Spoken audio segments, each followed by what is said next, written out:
Has been Keith Douglas from the Marine Action Group. I'd like to introduce Keith to come up and say a few words. Thanks, Dave. Thank you. Well, certainly we're in good spirits this week after what was nearly a 2-year battle with council, so we're just so happy that we saved Tippers Tavern.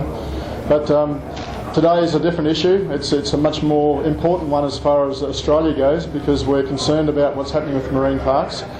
We're concerned about what's happening in the media generally as far as some of the statements that have been made by some documentaries that are misleading people, and we think that it's time that we got some balance back in the argument.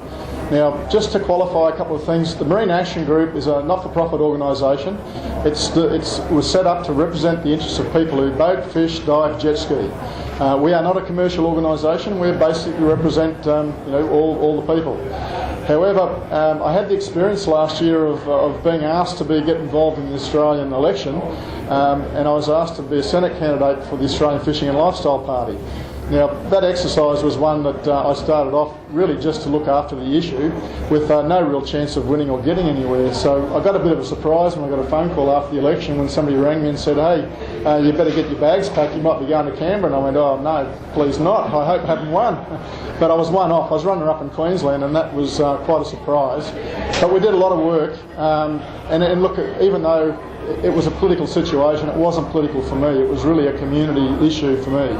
But what I did do, I got to meet an awful lot of people Australia-wide, both in the industry, and I got to meet a lot of professional fishermen who gave me a lot of help and a lot of information. And what it did tell me was that our seas are in very good shape in Australia, generally speaking. I know Ben will talk about some of the threats which we're concerned about, which are more in the environmental area, and that's where we think that the marine park debate is not really looking at the whole picture. And that's what part of the balance we want to get back and look at the threats environmentally.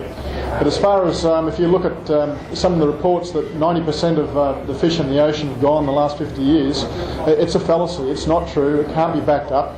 And what we've got to do is educate people accordingly. Now, this week I went to a documentary called End of the Line, and I was the guest panellist, one of the guest panellists, and that film is talking about a flawed scientific report back from 2003 that's been discredited 6 times over. Now, people out in Australia are taking that information as being fact, and it's not true.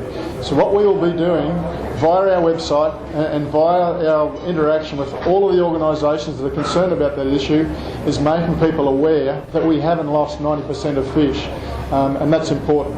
So getting some balance back is what we're after. We are not out to overtake the work of many professional organisations and industry bodies that are doing a lot of hard work.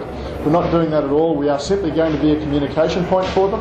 We're going to allow people to log on and become a supporter. It costs nothing. They will be able to do that, and they will be able to receive information that we believe is important. So it's going to be very much a web current affairs presence, and that's what we're out to do.